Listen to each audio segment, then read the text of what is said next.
Hello, and welcome to today's episode. I'm thrilled to dive into a topic that's been both eye-opening and profound for me. Uncovering biases in women's historical contributions. It's a journey that started quite unexpectedly, and it has completely reshaped my understanding of history. A few months back, I got a call that I couldn't ignore. It was an invitation to join a project focused on unearthing the contributions of women throughout history. Now, I've always been up for a challenge, but this was something else. The project was struggling, and I couldn't figure out why. The mission was clear and noble, to highlight women's achievements across the ages. Yet our initial finds were disappointingly sparse. It felt like trying to catch smoke with your bare hands, and each day left me with a sinking feeling that we were missing something crucial. Then it hit me. Biases. They were pervasive and insidious, woven into the very fabric of historical records. You might think that these documents, though imperfect, offer a decent starting point, but they were more like distorted mirrors, reflecting only fragments of the truth. Women's achievements were often minimized, misattributed, or simply ignored altogether. Recent studies in 2024 and 2025 have continued to highlight these imbalances, showing that women's contributions are frequently underrepresented in historical narratives and textbooks. This not only skews our understanding of the past, but also hinders young women from finding role models. The deeper I dug, the more I saw how these biases weren't just in the records themselves, but in how we approached our research. It was frustrating, but also enlightening to experience firsthand. There were plenty of dead ends. Moments when I felt I was getting nowhere. But what I learned was that the real obstacles weren't just about missing information.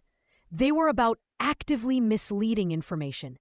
For instance, while investigating a scientific breakthrough, I found it attributed solely to a male scientist.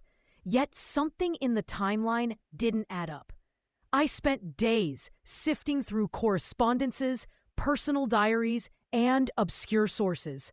Eventually, I pieced together that a woman was not just instrumental, but arguably the driving force behind that discovery. Her contributions, however, had been completely overshadowed by her male colleagues' fame.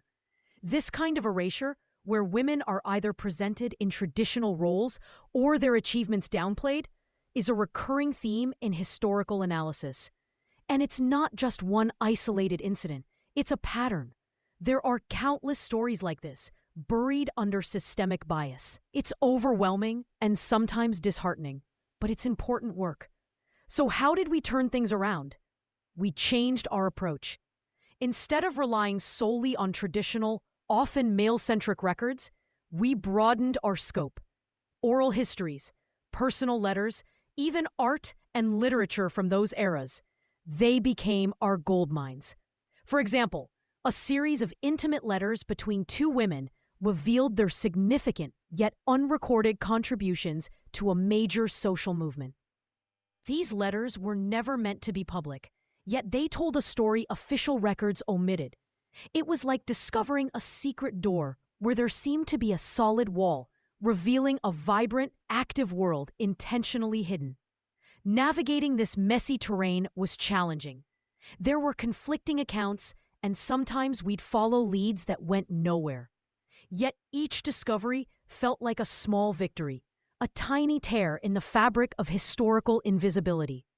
Through this process, we learned so much. One of the biggest lessons was understanding just how much history is shaped by those who write it, often those with the power to preserve it. It's vital to question, dig deeper, and seek out counter-narratives. If I could go back, I'd start with a broader perspective from day one. The biases we faced were deeply ingrained, a legacy of patriarchal viewpoints. But by looking beyond conventional sources and embracing diverse methodologies and collaborative efforts, we uncovered hidden narratives that a singular viewpoint might have missed. It's an ongoing process, peeling back layers continuously. Looking forward, there's so much more to uncover. We barely scratched the surface, but now we know what we're up against. Recognizing the systemic nature of historical erasure is a major part of the battle. These women and countless others deserve to be remembered. Their stories deserve to be told fully, authentically, and without bias. Thank you for joining me on this journey today. As we move forward, let's continue to question, explore, and expand our understanding of history in a way that's inclusive and truthful. Until next time, keep digging deeper, and let's uncover the stories that need to be told.